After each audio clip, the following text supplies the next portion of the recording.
All right, good morning, David and Kathleen. So your exercises for workout 1 this week. We are starting with a kettlebell double squat, which we've been doing quite a bit lately, but we're gonna add an overhead press to it. So same motion on the double squat, low as you can, strong lift, sit, overhead press. So David, I want you to do this one as big as you can, as big a range of motion as your knees will let you do. Nice strong overhead press on the way up. Kathleen, I just want you to back off on your range, especially on the second squat. The first squat is a little bit more controlled usually, but the second squat, as you catch your kettlebell, I want you to kind of limit how far you go, and then you can take your nice big overhead press from there. All right, number 2 are our beetles. You guys seem, I believe, aren't having an issue with beetles, partly because you're able to rotate, David. Kathleen, I would like to know where you are. If your beetles are good to go for it. If you're still super sore in your knees, then I want you to let me know and we'll change out this one.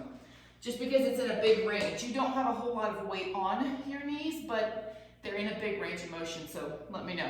But our beetles, just like we've been doing, nice big open, rotate, nice big open between each one. All right, the next one. We're gonna take our dumbbell half get up and add a hip extension to it, or a hip lift. So, just like always, the leg that is straight on the floor is the arm that's on the floor. The knee that is bent up is the arm that has the dumbbell. So we're gonna sit up like we normally do. Remember, you can lean onto that straight arm. From here, we're gonna take a nice big hip lift. So pressing through my heel of both legs, but especially my left leg, and my palm of my right side, I'm just gonna lift everything as high as I can, trying to open up the hip to the ceiling and back down. So we'll take half, no, this is both sides. So you're gonna take all the reps on the left side before you switch sides on this one. And the last one, with our rep count here, are our walking push-ups. This is just as it sounds. We're gonna take 2 steps, do a push-up, and we'll come back the other side, 2 steps, do a push-up. So in my push-up position, I'm gonna set my hands together and then apart and take a nice big push-up. And then together and apart and push-up. All we are doing is adding a little bit of time that we're in that plank and a little bit of focus on our oblique and our core as we try to control that walking position. So don't worry too much about how big your push-ups are. If you need to drop to your knees to get a big range, that's fine, as long as your knees are up and you're focusing on that plank position as you walk side to side. And that one is a total of push-ups. So don't count the walking steps, just count every time you do the push-up. The next block, we're back to our speed rounds. Kathleen, you're going to do the left crab separate from the right crab. So you're not going to be alternating sides. You're going to take your first 15 seconds all on one side on that crab. Then you will go down, and the same leg that was coming up is the leg that's going to come up on your V-ups. So if you lift your right leg on the first crab, you're going to lay back and lift your right leg on your alternating V-ups. And then you'll switch left leg on the crab for 15 seconds, left leg on the V-up for 15 seconds. Now, David, because those crabs aren't working with the staying on one side, you're just gonna alternate your crab lifts both times. So on the first one, you'll take alternating right and left, and then go down and pick one side to do the V-up on. I don't care which side you do first, as long as you remember. So when you go back to crab, Kathleen's on the other leg, you're gonna alternate again. And then down to that V-up and the other leg up in the air for that V-up. Hopefully that makes sense. And then you're gonna both flip over for our Superman hold. Everyone knows our Superman hold. Make sure those heels are locked together. Arms are squeezing the ears. 2 most important things to squeeze are our glutes and our abs. So make sure those glutes are tight, abs are pulled in tight, and we're just gonna hold 15 seconds, nice and strong, lifting everything to the ceiling. And then you'll flip back over and start those again.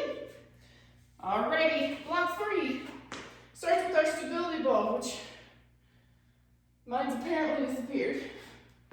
Oh, found it. It becomes quite the toy around here. So our first one on our stability ball is going to be the tuck-ins. So this block, you guys may have to switch with the first block so that one of you is stability balling at one time. Or you can switch it with the short time one in the middle. Stability ball tuck-ins. Wrong demo. Feet on the ball, hands on the floor.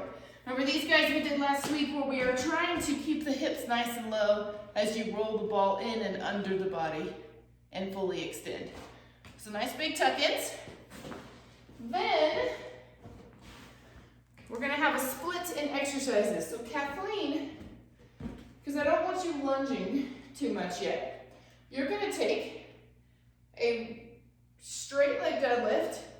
When you get back up to the top, you're gonna turn toward the side that you're standing on. So if I'm standing on my left, I'm gonna rotate to the left and then stay on that side. Straight leg deadlift, rotate to the left. David, I want you to attempt the reverse lunge. Now range is not important, but we've been working on trying to increase the movement that we are doing.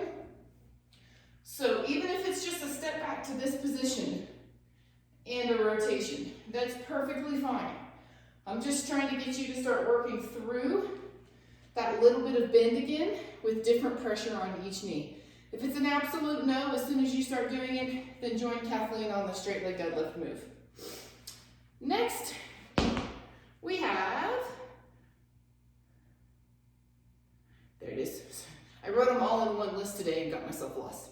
The last one on there is our lying leg lift with the hip lift. So ball is between the feet this time. Hands either behind your head or down by your side.